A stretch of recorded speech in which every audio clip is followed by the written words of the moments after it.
हमारे चैनल को सब्सक्राइब करें और बेल आइकन दबाएं।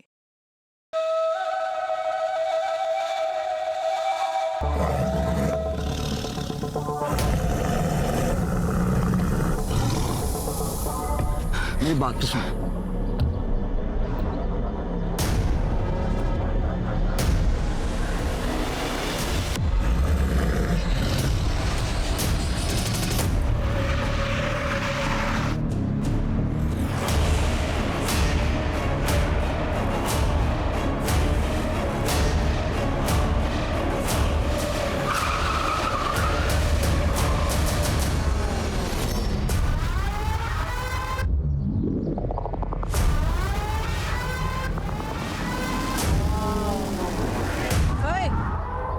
ऐसी हरकत करने की सोचना भी मत, वरना गाड़ी सीधे तेरे ऊपर चढ़ा दूंगी। चल निकल यहाँ से, ये हमारे दोनों के बीच का मामला है।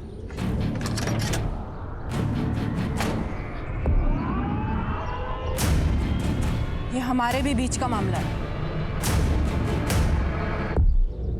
प्रिया मेरी बेस्ट फ्रेंड है। अगर आइंदा इसके आसपास भी नजर आया ना तो गाड़ी सीधा तेरे घर में घुसा दूंगी। नीति, नीति, चल निकल यहाँ से, निकल। देख लो मत जान। तो इसको झेलती क्यों है? गरीबों को तो झेलना ही पड़ता है ना। और वैसे भी किस्मत का क्या पता, कल को अगर मुझे इससे ही शादी करनी पड़ जाए। ऐसा सोचना भी मत, वरना गाड़ी तेरे ऊपर ही चढ़ा दूंगी मैं। देख, अगर पैसे की प्रॉब्लम है ना तो तू मुझे बता दे, मैं पापा से बात कर लूंगी, तेरी कहीं ना कहीं जॉब लगवा देंगे वो तो अच्छा हुआ मेरा ड्राइवर आज गुटली मार गया, तो मुझे खुद डिलीवरी करने निकलना पड़ा। लड़की होके तू कंपनी चलाती है, डिलीवरी भी खुद ही देने जाती है, इतना सब कुछ तू कर कैसे लेती है? अरे हिम्मत हो तो सब कुछ पॉसिबल है, तू भी कर सकती है। चल तुझे घर छोड़ देती हूँ।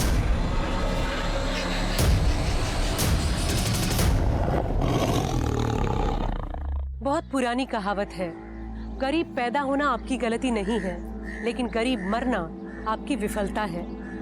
नमस्कार, मैं सोनाली कुलकर्णी आपका स्वागत करती हूँ क्राइम पेट्रोल के इस नए अध्याय में। आजादी के इतने सालों बाद आज भी गरीबी हमारे देश की सबसे बड़ी समस्याओं में से एक है।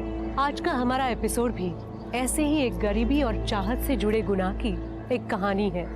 21वीं सदी के 2 दशक बीत जाने के बाद आज भी लोग अपनी चाहत को हासिल करने के लिए शॉर्टकट्स ढूंढ रहे हैं। इच्छा रखना और उसे पाने के लिए कोशिश हमेशा करनी चाहिए, लेकिन फर्क तो सिर्फ इस बात का है कि आप किस माइंडसेट के साथ आगे बढ़ रहे हैं। अपने पापा को बुलाइए, मैं लड़कियों से बात नहीं करता, बताऊंगा उन्हें। आप ऐसे पुराने एम्प्लॉय को कंपनी से निकाल नहीं सकती। टेक ओवर के वक्त ये डील हुई थी। डील 3 साल पहले हुई थी हेमंत जी, अब कंपनी मैं संभालती हूँ। अगर कोई ड्राइवर महीने में आधे से ज्यादा दिन काम पर नहीं आएगा तो वो बाहर जाएगा, और अगर आगे से आपने ऐसे किसी इंसान का पक्ष लिया है ना तो आप भी बाहर जाएंगे। बहुत बड़ी गलती की है मेरे पापा ने जो आपको ये बिजनेस बेचा।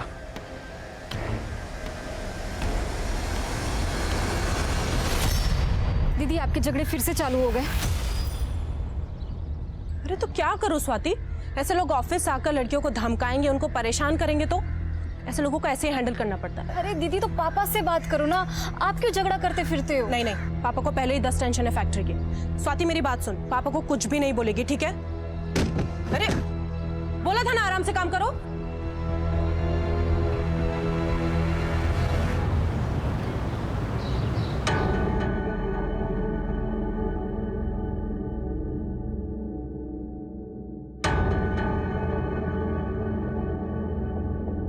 नीति, ट्रांसपोर्ट ऑफिस में क्या हुआ है? और ये पुराने मालिक का लड़का क्यों आया था? पापा वो ऑफिस आकर अपनी पावर दिखा रहा था तो झाड़ दिया मैंने। बस गार्ड से पिटवाया नहीं? हाँ? क्या पापा, आप भी ना। अरे मेरा बच्चा, जो तुझे ठीक लगे ना वो कर, किसी से डरने की कोई जरूरत नहीं है। प्रॉफिट डबल कर दिया तूने बिजनेस का। बल्कि मैं तो ये सोच रहा था कि अपनी आयरन फैक्ट्री बंद करके तेरे साथ ट्रांसपोर्ट ऑफिस में बैठ जाता हूँ, बस एक बार तेरी शादी करो। पापा ये शादी, अरे रुक ना बेटा, ये देख कुछ फोटोग्राफ्स आए। अरे देख तो सही, इनमें से तेरे बिजनेस के साथ किसी को कोई भी प्रॉब्लम नहीं है। ये लड़के वड़के देखना नहीं होता मुझसे, एंड आई नो आप मेरे लिए जो चुनोगे बेस्ट चुनोगे।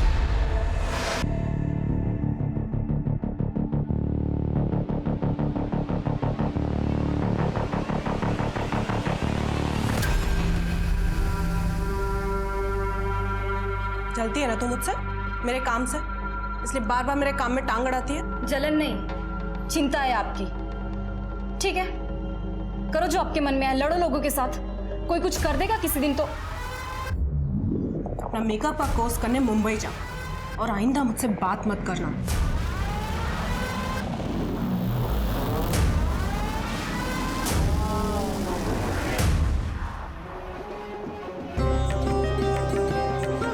अरे स्वाति बेटा, नीति को जल्दी से ले आओ, शादी का मुहूर्त हो रहा है।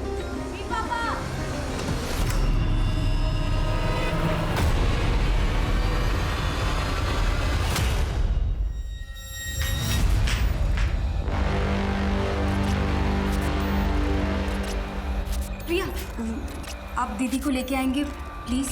हाँ, मैं अभी लेके आती हूँ। नीति,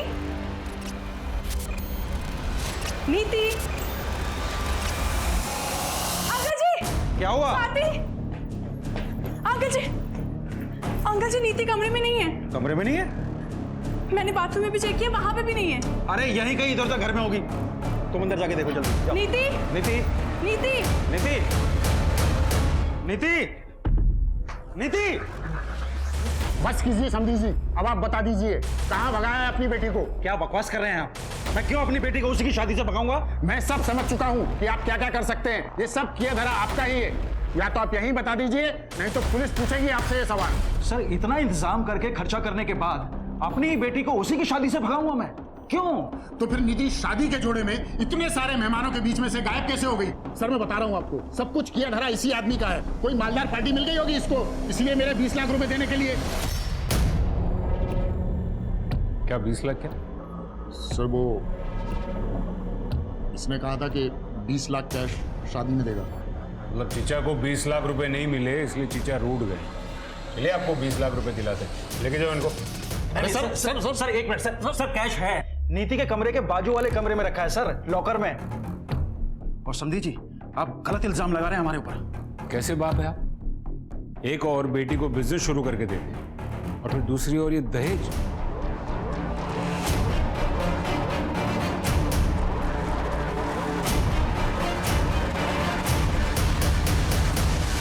क्या लॉकर खुला है और पैसे गायब हैं? सर मैंने पैसे लॉकर में ही रखे थे सर, मुझे याद। बस कीजिए पापा, पैसों को छोड़िए अभी।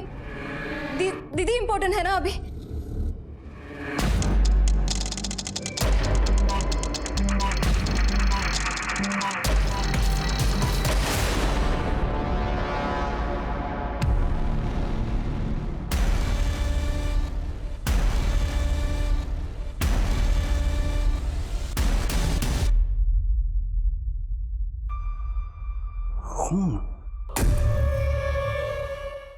देखिए नीति बिजनेस करती है और जाहिर है कि बिजनेस में राइवल्स तो होंगे, तो उसका किसी के साथ कोई झगड़ा या फिर किसी पर आपको कोई शक?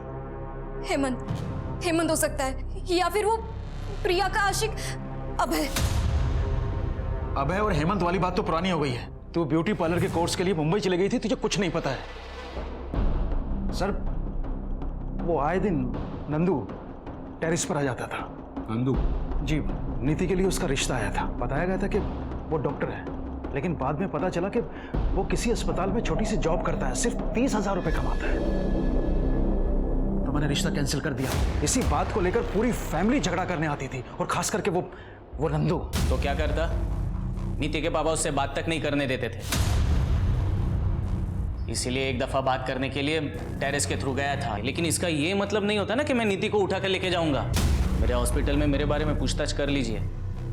आज तक किसी के घर में डाका डालने की नौबत नहीं आई नंदेश शर्मा की। मैं नीति जितना नीच नहीं हूं सर कि बिजनेस के लिए इस हद तक गिर जाऊंगा। आप किसी से भी पूछ लीजिए, उस रात मैं अपने घर पे था और ये जो उसकी हरकतें थी ना, ये तो होना ही था उसके साथ। हाँ मैं गया था वहां पे, नीति के बगल में ही मेरे चाचा जी रहते हैं, उनकी लड़की का बर्थडे है आज, इसलिए गया था। अरे साहब कुछ करना होता ना तो 6 महीने पहले कर देता। 6 महीने इंतजार क्यों करूंगा? वैसे भी मेरी और प्रिया की शादी होने वाली है। पर प्रिया तो तुम्हें पसंद ही नहीं करती है ना? साहब प्रिया तो मुझे हमेशा से पसंद करती थी, और वो नीति है जो उसको मेरे खिलाफ भड़काती रहती है। एक नंबर की चालाक लड़की है।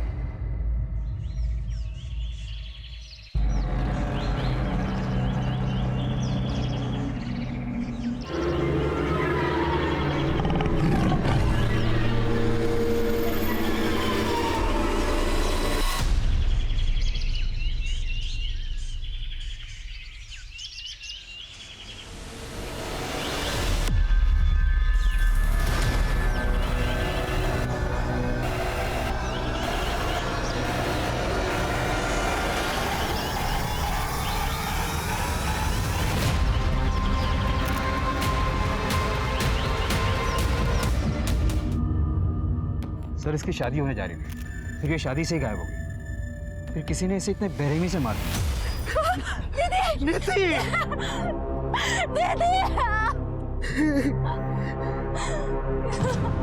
किसने किया?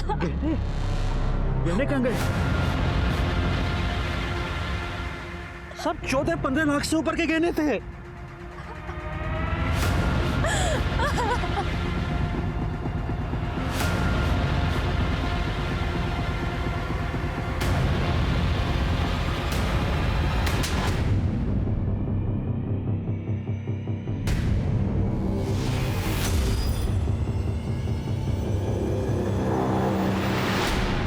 साहब मालूम है मेरे को, मैं काम पे जाता हूँ और तुम पीछे से किसी और मर्द के साथ गुस्सा नहीं उड़ाती है। ये गांव वालों की बातों पे भरोसा कर रहे हो? तुम मुझ पे शक कर रहे हो? मुझे धक्का देती है।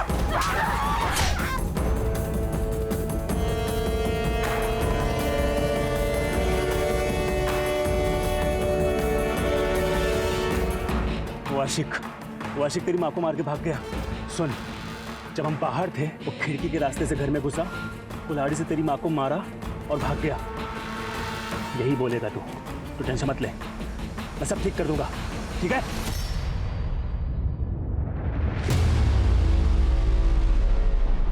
सर ये ब्रिजनाथ बहुत ही अजीब बात है। सामने बेटी की लाश पड़ी थी और उसके मुंह से सबसे पहले क्या निकला?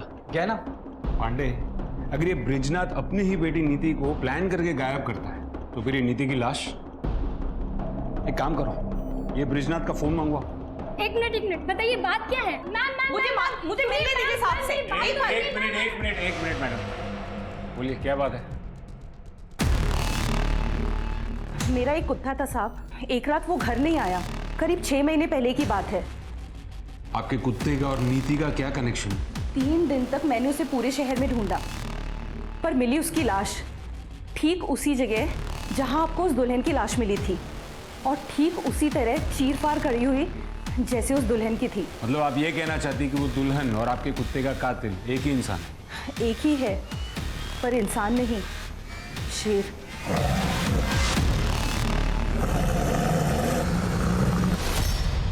मैडम इस जंगल में सियार तक नहीं है, शेर?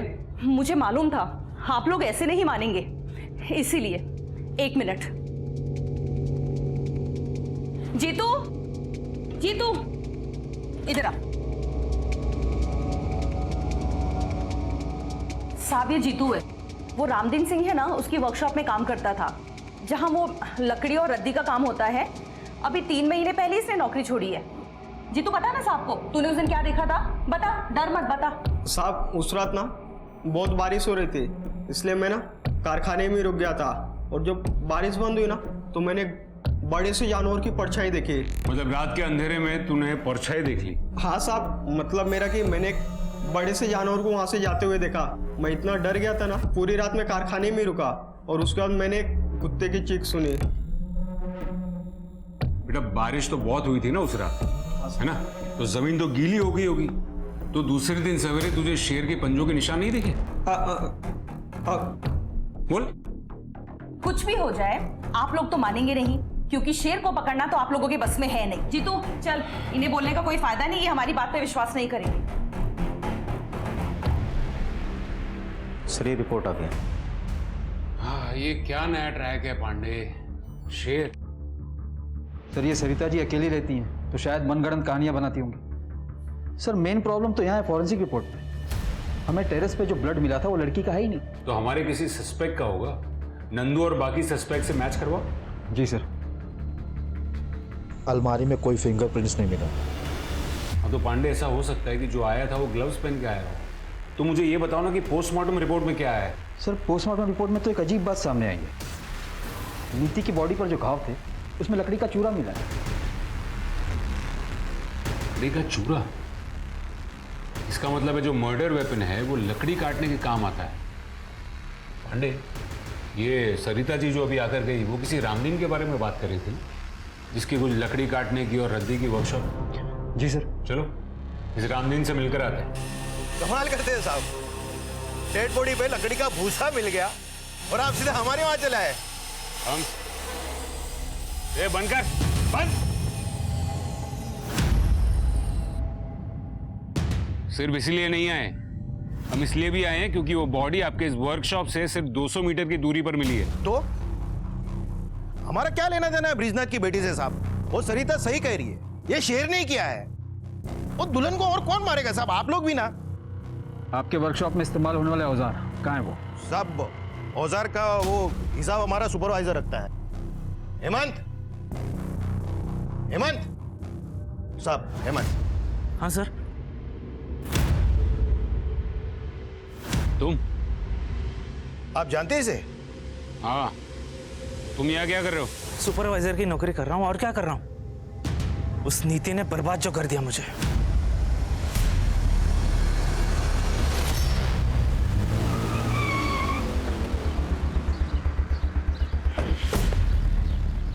पांडे, ये हेमंत जितना सीधा दिखता है उतना सीधा लगता नहीं है। पर सर, हमने पता तो किया था। हेमंत के कॉल रिकॉर्ड के हिसाब से उस रात वो अपने घर पर ही था, और तो और आईपी भी चेक किया उसका। वो उस वक्त ऑनलाइन कुछ वीडियोस देख रहा था। सर, वैसे कॉल रिकॉर्ड से एक बात याद आई। क्या? जब मैं कॉल रिकॉर्ड चेक कर रहा था तो उसमें से मुझे एक सर, मेरी बहन नीति के कातिल का कुछ पता चला क्या? ऐसे कैसे कोई घर में घुसकर दीदी को गायब कर सकता है? आप तसल्ली रखिए, हम इन्वेस्टिगेशन कर रहे हैं। ऐसे कैसे तसल्ली रखूं? एक छोटा सा झगड़ा क्या हो गया? दीदी ने मुझसे बात ही करनी बंद कर दी थी, इसलिए मुझे कुछ पता ही नहीं चला कि यहाँ पे क्या हो रहा है। आप प्लीज हमें बताइए कि पिछले 1-1.5 महीने से नीति का फोन इनएक्टिव क्यों था? इनएक्टिव? सर, ऐसे कैसे हो सकता है? दीदी को तो बहुत सारे कॉल आते थे ऑफिस के काम से। हमने उनके ऑफिस में भी पता किया, वो उस दौरान ऑफिस जाती ही नहीं थी। सर, दीदी बीमारी तक में ऑफिस मिस नहीं करती थी। सर, ये कॉल रिकॉर्ड आपको देखनी चाहिए। उस दिन अगर तुम अपना बर्थडे घर पर मना रहे थे तो तुम्हारे फोन की लोकेशन जंगल में क्यों दिखा रही थी? क्या सर, सिर्फ उसी दिन का चेक किए? कुछ दिन पहले का चेक करते तो हर दिन का लोकेशन आपको वही मिलता। रनिंग करने जाता हूँ डेली। पिछले 2 सालों में 5 मैराथन भाग चुका हूँ मैं। अगले महीने मुंबई में मैराथन होने वाली है, उसी के लिए प्रिपरेशंस कर रहा हूँ। उस दिन हंगामे के बाद थोड़ा मूड ऑफ हो गया था, इसके लिए रनिंग करने निकल गया। देखो, ये रनिंग, ये मैराथन, ये सब बकवास छोड़ो और सच सच बोलो। सर, क्या प्रूफ है आपके पास कि मैं झूठ बोल रहा हूँ? अरे साहब से मिलना है यार। अरे रुको साहब, इस शहर में शेर घूम रहा है, हमें खबर मिली है। आप क्या कर रहे हैं साहब? क्या आप इंतजार कर रहे हैं कि हमें और हमारे बच्चे को खा जाए साहब? देखिए, ये एक अफवाह है, जंगल में कोई शेर नहीं है। लेकिन सरिता जी अपने लोकल न्यूज़ चैनल पे बता रही है साहब कि शेर है। मैंने खुद सुनी थी शेर की दहाड़ उस दिन लकड़ी की वर्कशॉप के पास, पर पुलिस तो कभी ये मानेगी नहीं। सर, अगर सच में ही शेर हुआ तो? कमाल कर रहे हो पांडे। मतलब 10 साल से शेर उस जंगल में है और अब अचानक उसे भूख लगी। पांडे, मुझे टेंशन तो इन लोगों की हो रही है। आज तो जैसे तैसे भगा दिया, लेकिन डर फैल रहा है शहर में। पांडे, अपने शहर में एक प्रोफेसर शेखर है, ये जंगल वगैरह में रिसर्च करते हैं। हाँ सर, उसे जंगल का चप्पा चप्पा पता है। उनको बुला के लेके आओ। शहर के लोगों को उनकी बात पर बहुत भरोसा है। अगर वो कहेंगे ना कि शेर नहीं है तो शायद लोग मान जाएंगे। जी सर।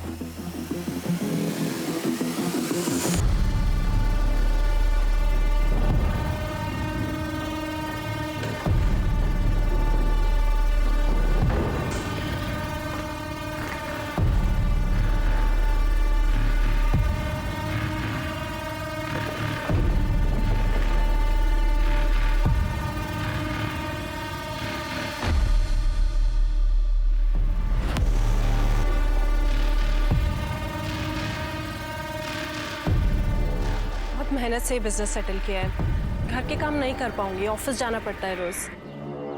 घर के काम के लिए तो काम वाली बाई आ जाएगी। बिजनेस आपका पैशन है, वो ज्यादा इंपॉर्टेंट है। ये सब बातें आप सिर्फ मुझे इम्प्रेस करने के लिए तो नहीं कह रहे? वो जानने के लिए तो आपको शादी करनी पड़ेगी।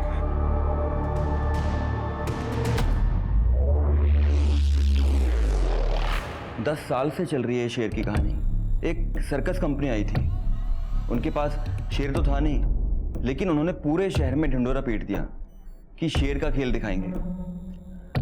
और इवेंट वाले दिन उन्होंने कह दिया कि शेर जंगल में भाग गया।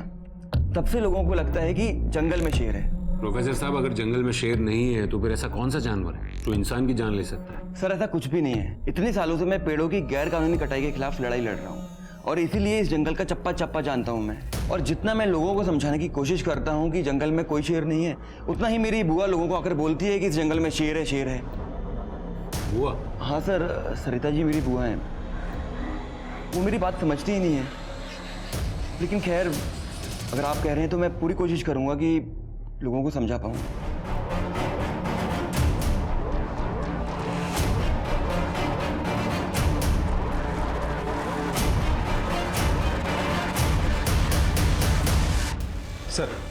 सर ये ब्रिजनाथ सीधा आदमी नहीं, ये तो लगा था, पर इतना घटिया आदमी होगा ये नहीं सोचा था।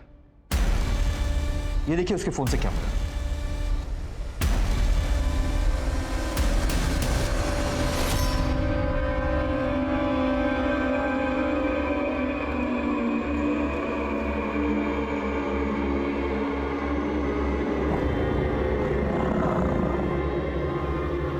कौन है?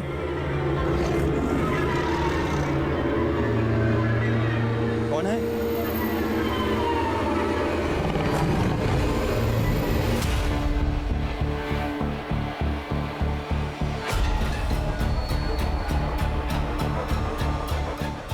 सर मैं क्यों अपनी बेटी की ऐसी फोटोग्राफ्स लूंगा? ये फोटोज देखकर साफ साफ पता चल रहा है कि नीति ने खुद में फोटो नहीं खींची, किसी और ने खींची। और ये फोन किसका है? आपका। ये फोटोज आपके फोन से मिली। अब आप मुझे बताइए कि आपने नीति की ऐसी फोटोज क्यों खींची? सर मुझे नहीं पता कि ये फोटोग्राफ्स मेरे इस फोन में कैसे आए। और सर आप मेरी बेटी के कातिल को और उस आदमी को क्यों नहीं ढूंढ रहे हैं जिसने मेरे सारे पैसे और मेरे सारे गहने चुराए हैं? कौन है? अरे कौन है वहां? फिर से आ गए ना तुम लोग यहाँ पेड़ काटने के लिए?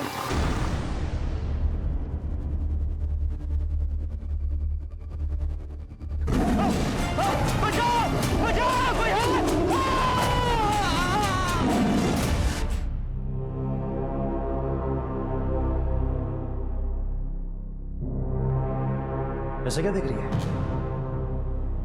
आपने सच में दीदी के साथ कुछ किया तो नहीं ना? शादी के कुछ हफ्ते पहले से दीदी का फोन क्यों बंद था?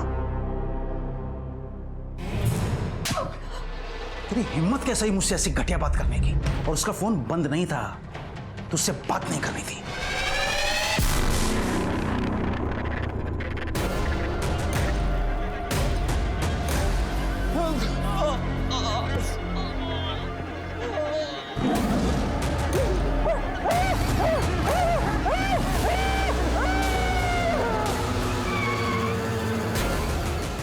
पांडे, ये ब्रिजनाथ के बारे में A to Z सब पता करो, पूरी कुंडली निकालो उसकी। जी सर। ये तो एकदम दुल्हन को जैसे मारा था ना, बिल्कुल वैसे ही मारा है। ये शेर का ही काम लग रहा है भाई। जंगल में पेड़ों की बेहिसाब कटाई और नेचर के साथ होती छेड़खानी के कारण आजकल जंगली जानवरों का इंसानों पर हमला करना आम बात है। कुछ ऐसा ही यहाँ भी हो रहा था। गांव के लोगों ने तो इस बात को मान लिया था कि इन सब हत्याओं के पीछे शेर है, लेकिन पुलिस अब भी इस बात को मानने के लिए राजी नहीं थी। क्या सच में ऐसा हो सकता है कि जिस खूनी को पुलिस ढूंढ रही थी वो एक इंसान नहीं बल्कि एक आदमखोर शेर है? ना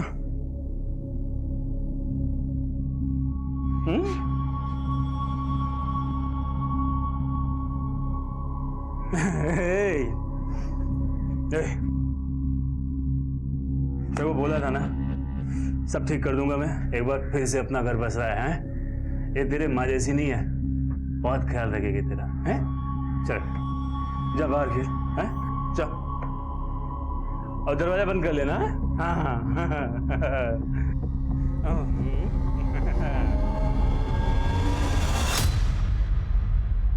सर बॉडी की कंडीशन देख के तो लग रहा है कि यह किसी जंगली जानवर का काम है। देखिए डॉक्टर, मुझे आपसे ये शेर वाली कहानी नहीं सुननी। मुझे ये बताइए, अगर किसी इंसान ने मारा हो तो कैसे मारा होगा? तो सर उसके लिए दो हथियारों का इस्तेमाल एक ही साथ हुआ है, एक कुछ हथौड़ी जैसा और दूसरा धारदार औजार। ठीक है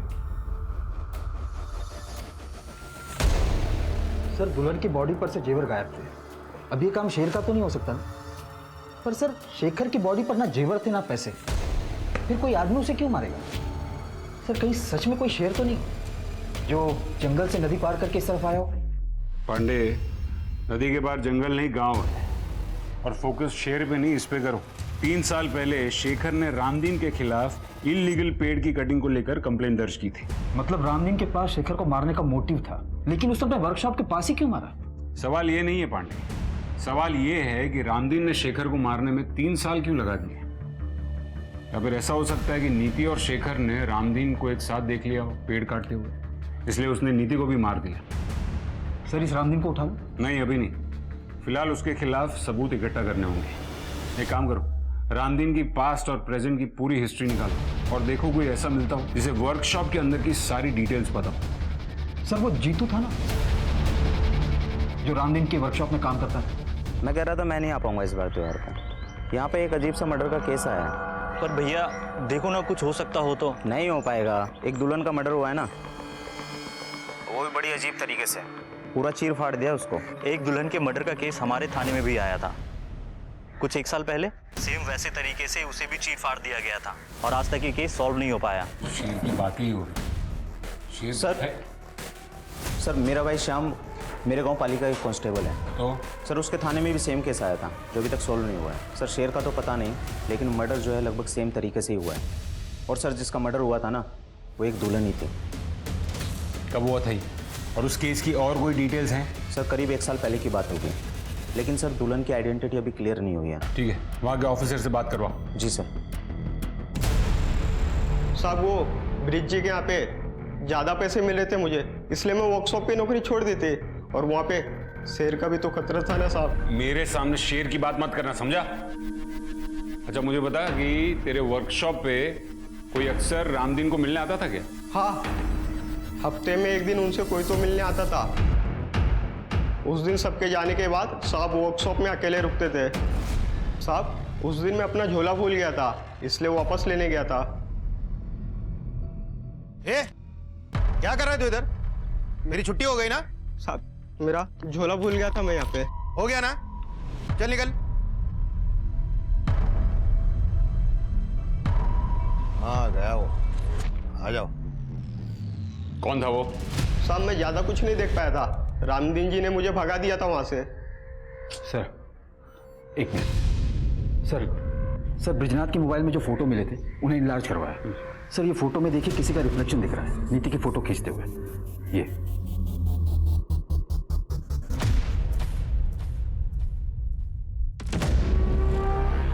सर ये तो सुलभा है। सुलभा? हमारी नौकरानी। सुलभा, सुलभा! जी साहब। तो तुमने खींची थी ये इतनी वाहियात फोटोग्राफ नीति की? साहब हम तो नौकर हैं, मालकिन ने कहा था ऐसे फोटो खींचने को। दीदी ये लीजिए। दीदी जल्दी कीजिए, साहब ने देख ले तो मुसीबत हो जाएगी। एक मिनट चलिए। हाँ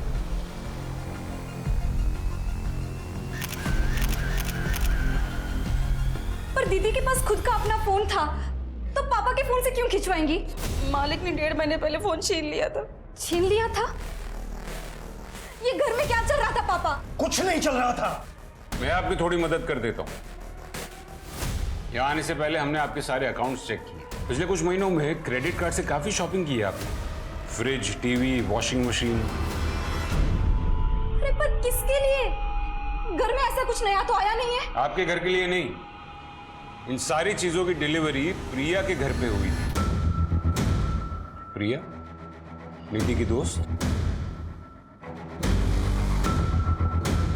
अब आप कुछ बताएंगे या फिर बाकी की कहानी मैं प्रिया से पूछ लूं? क्या करती सर, घर में खाने तक को पैसे नहीं थे और फिर ब्रिज जी मुझे मिले। नीति ने मुझे बताया तुम्हारे बारे में, मैं मदद कर सकता हूँ तुम्हारी, लेकिन बदले में तुम्हें भी तो कुछ करना पड़ेगा।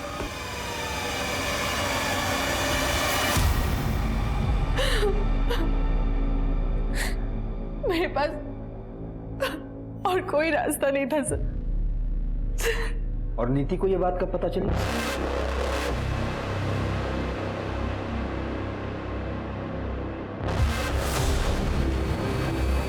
पापा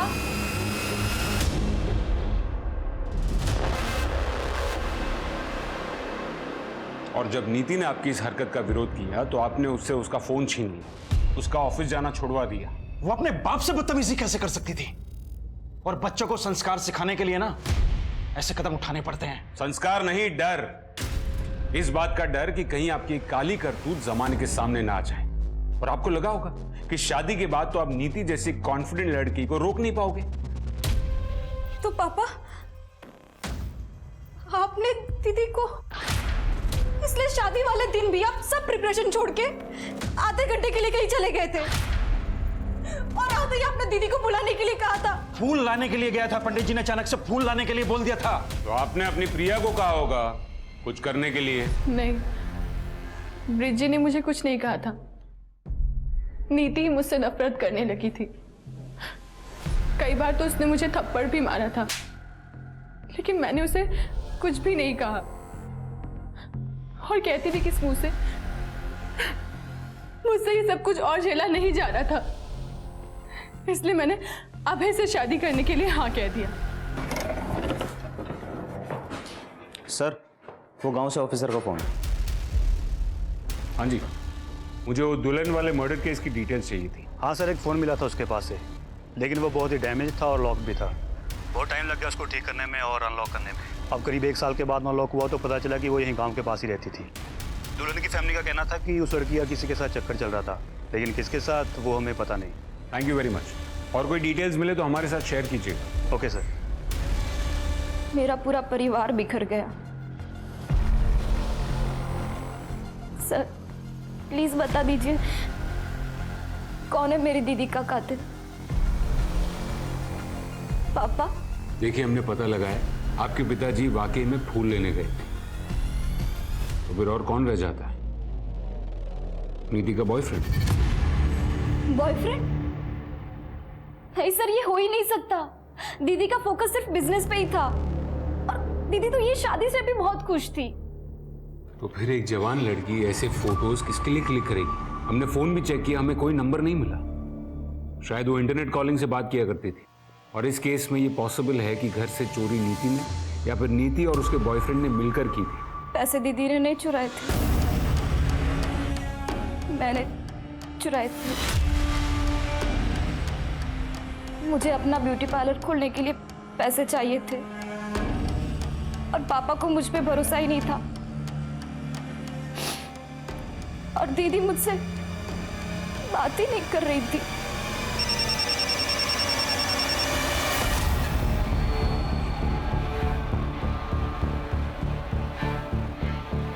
सर, माधुरी के बॉयफ्रेंड का पता चल गया है। अच्छा? लेकिन वो भी मर चुका है। गांव के करीब 70 किलोमीटर दूर उसकी बॉडी मिली थी। उसका खून भी करीब उसी टाइम पे हुआ है जब माधुरी का खून हुआ था। खूनी ने दोनों को किसी तेजदार हथियार से चीर फाड़ दिया है। कमाल है, 3 खून और वो भी एक ही तरीके से। कोई सरफिरा खूनी घूम रहा है शहर में। मैं तुम्हें फोन करता हूँ। क्या हो रहा है यहाँ पर? देखिए साहब, ये आपकी लापरवाही का नतीजा। शेर ने तो इसे लगभग मार ही डाला। तो आप इसे यहाँ पर क्यों लेकर आए? पहले हॉस्पिटल लेकर जाइए। नहीं, जब तक आप शेर को नहीं पकड़ेंगे हम यहाँ से नहीं जाने। बस तुम बताओ क्या हुआ था? साहब, मैं जंगल से काफी दूर था और अचानक से पता नहीं कहा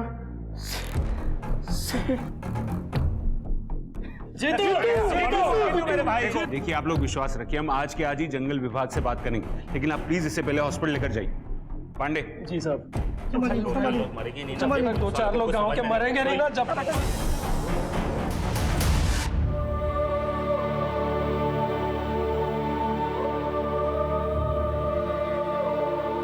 दीदी मुझसे बात नहीं कर रही थी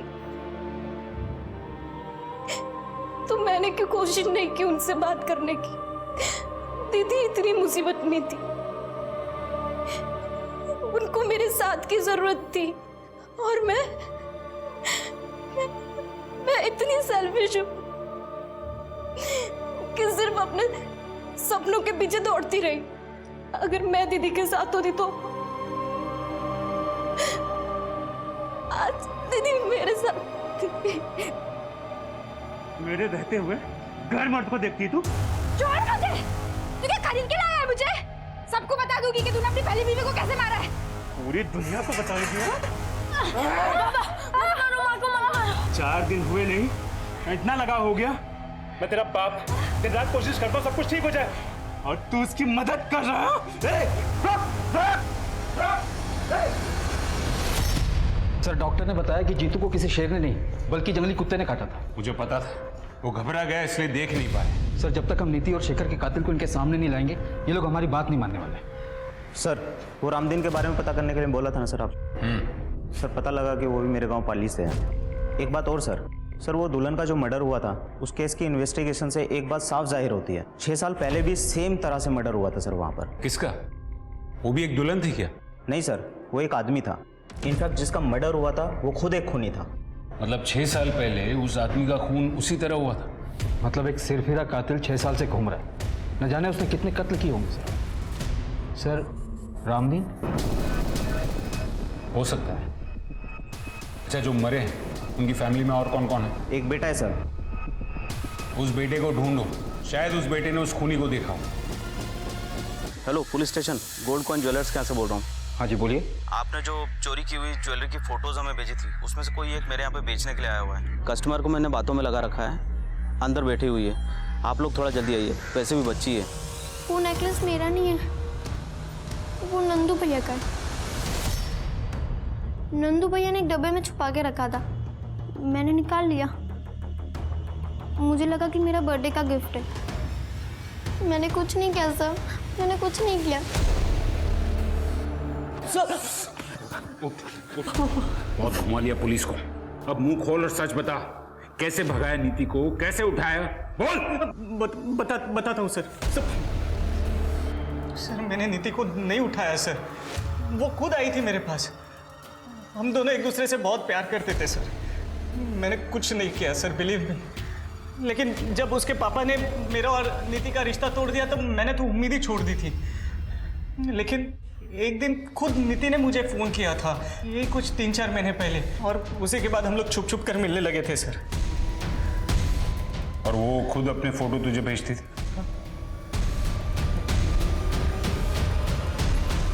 जी सर, बॉयफ्रेंड था मैं उसका। लेकिन भागने का प्लान नीति ने बनाया था और हम लोग भागकर सीधा मुंबई जाने वाले थे। और बराबर शादी वाले थे? हाँ, मतलब नीति का ऐसा प्लान था कि शादी वाले दिन उसके पास ढेर सारे गहने होंगे तो मुंबई में हम लोग आराम से सेटल हो जाए। सारा नीति का आइडिया था, सब राजी खुशी हो। तो फिर टेरेस पर खून कहां से आया? और वो जंगल के बाहर डेड बॉडी? जंगल में डेड बॉडी का तो नहीं पता सर, लेकिन वो टेरेस पे खून वाला प्लान मेरा था। हॉस्पिटल से मैं ब्लड सैंपल्स लेकर आया था और मेरे ही कहने पर नीति ने खुद वो ब्लड टेरेस पे डाला था सर। एक्चुअली मेरा और नीति का उस दिन जंगल में मिलने का प्लान था। नीति, अरे कहाँ हो यार तुम? नीति तो नहीं मिली, लेकिन उधर झाड़ियों में उसका पड़ा हुआ नेकलेस मिला सर।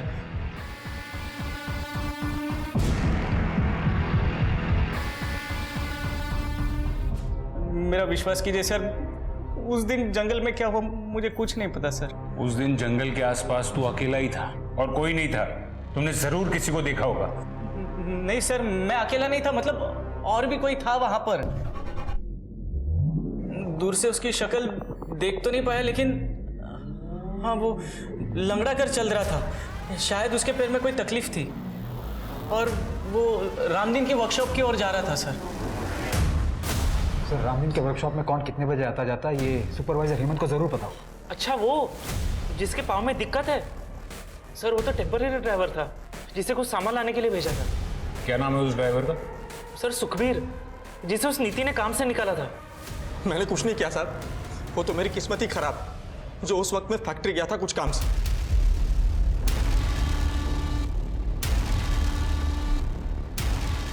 ये ब्रेसलेट तुम्हारा है?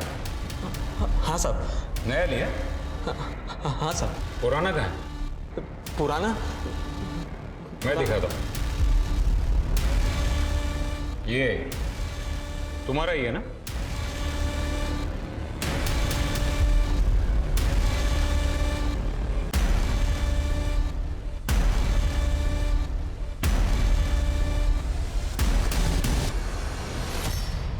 हाँ साहब, मेरा ही है। वो पुराना ढीला हो गया था ना, तो गिर गया होगा शायद। अच्छा, और वो भी वहीं पर गिरा जहां पर नीति की लाश मिली थी? भगवान की कसम साहब, उस वक्त कोई बॉडी वॉडी नहीं थी वहां पे। हम गरीब छोटे लोग हैं ना साहब, इसलिए सब हमें ही परेशान करते। वहां बड़े लोग क्या नहीं करते, कोई कुछ नहीं बोलता उनको। वो रामदीन सिंह, हाँ गया वो, आ जाओ। वो औरत, उसको देखा मैंने उसके साथ, वो शेर शेर करते फिरती है ना शहर में, वही औरत। सरिता? हाँ हाँ, वही सरिता। मतलब सरिता और रामदीन? मतलब पेड़ों की कटाई नहीं, आप दोनों के बीच जो रिश्ता है वो छुपाने की कोशिश कर रहे थे। नीति और शेखर ने आपको सरिता जी के साथ देख लिया था उससे, इसलिए आपने उन दोनों को। सर लेकिन एक बात समझ में नहीं आई, दूसरे शहर जाकर उस दुल्हन को और उसके बॉयफ्रेंड को क्यों मारा आपने? अरे साहब ये क्या कह रहे हैं आप सर, हमने किसी को भी नहीं मारा है साहब। जब तक सब कुछ सच सच नहीं बता देते तब तक यहां से बाहर जाने नहीं दूंगा मैं।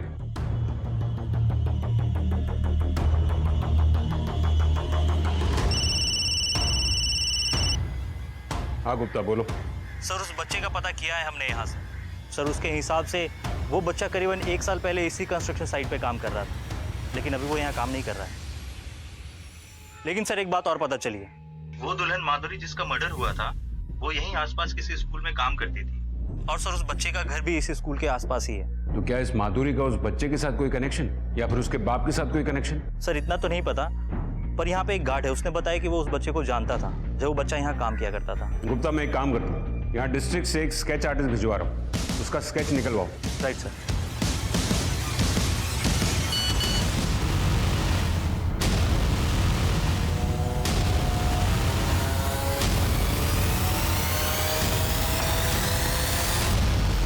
अरे साहब हमें क्यों बंद करके रखा, हमने कुछ नहीं किया साहब, हम कह रहे हैं ना साहब। एक बात बताओ, तुम्हारे वर्कशॉप में जो जो काम करते हैं या करते थे, उनमें से तुम्हारे गांव पाली से कौन था? यही है वो? हाँ सर यही है वो।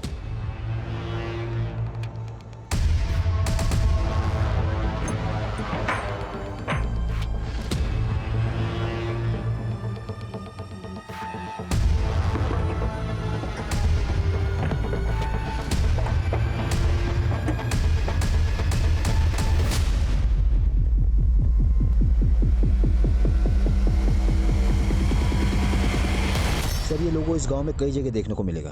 एक बाबा यहाँ का, उसी का ही लोगो है। चलिए मैं लेकर चलता हूँ आपको उस बाबा के घर।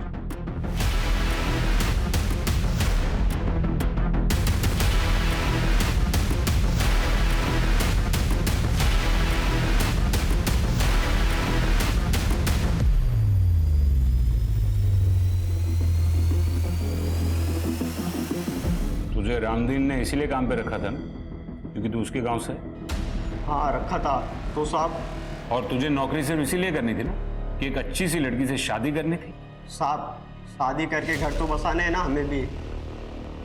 वाह ये कमाल है, लोग शादी करने के लिए मैरिज ब्यूरो में नाम लिखवाते हैं, पेपर में ऐड देते हैं, और तू मर्डर करता है। क्या साहब ये क्या बोल रहे हो आप? ये मैं नहीं बोल रहा हूँ, तेरा वो जंगल वाला बाबा बोल रहा है। थोड़ी जेल की हवा लगी, 2 डंडे पड़े तो मुंह खुल गया उसका।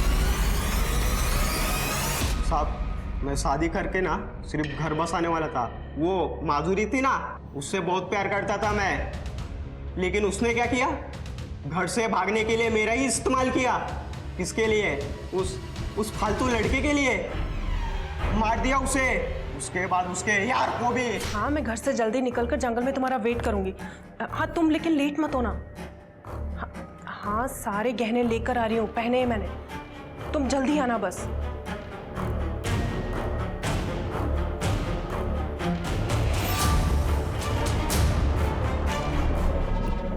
नीति ने क्या किया था, उसको क्यों मारा? बाबा ने कहा बलि दो सफलता मिलेगी। फिर बाबा ने मुझे बताया कुछ पाने के लिए बलिदान देना पड़ता है, बलि देनी पड़ती है। एक जानवर, एक लड़की को मारकर तुझे सफलता मिलती, और शेखर उसकी बलि क्यों दी?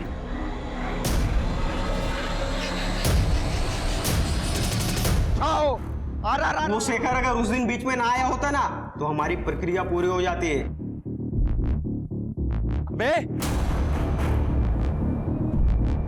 कौन है विधु?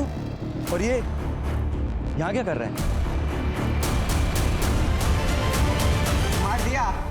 मार दिया उसको भी। और तेरे माँ बाप, उनको क्यों मारा? मेरी माँ को मेरे बाप ने मारा। वो जो कुछ भी बोलते थे मेरी माँ के बारे में, उनके आशिक के बारे में, सब कुछ झूठ था, सब गलत था। और ये दुनिया वाले उनकी झूठ को सच मानते थे। मगर मैं समझ गया था उस आदमी को, इसलिए मैंने उसको कुल्हाड़ी से मार दिया था। अब चिंता करने की कोई बात नहीं। बाबा ने मेरा शुद्धिकरण करवा दिया है। अब मैं शादी कर सकता हूँ, अपना घर बसा सकता हूँ। तेरा शुद्धिकरण तो बेटा अब हम करेंगे, और तेरा घर है ना, ये जेल में बसाएंगे। किसी चीज की बेहिसाब चाहत इंसान को गुनाह के रास्ते पर ले जा सकती है। चाहत पागलपन ना बने, इसके लिए हमें ये मालूम होना चाहिए कि हमें कब खुद को रोकना है। जीतू जैसे भोले और महत्वाकांक्षी इंसान की तलाश ऐसे ढोंगी बाबा को हमेशा होती है। वो उनके आसान टारगेट होते हैं। बाबा ने अपने लालच के लिए एक मासूम से बच्चे को एक बेरहम कातिल बना दिया। शादी करने के लिए उसके पागलपन का इस्तेमाल किया। वैसे कहते हैं ना, बच्चे कच्चे घड़े की तरह होते हैं, जिन्हें माँ बाप अपनी परवरिश से सही ढांचे में डालते हैं। इसी तरह देखा जाए तो मासूम जीतू से कातिल जीतू तक के सफर की शुरुआत तो उसके बचपन में ही हो गई थी। अगर समय रहते जीतू के माँ बाप जान गए होते कि उनके आपसी झगड़े का उनके बच्चे पर क्या असर पड़ रहा है, तो आज जीतू सलाखों के पीछे नहीं होता। माँ बाप बन जाना अलग बात है और जिम्मेदार माँ बाप बनना अलग। अब मैं सोनाली कुलकर्णी आपसे विदा लेती हूँ। फिर मिलेंगे क्राइम पेट्रोल सतर्क में एक ऐसे ही चौंका देने वाले केस के साथ। तब तक अपना और अपनों का ख्याल रखिए। For more updates, subscribe to our channel, click the show links and enjoy watching the videos.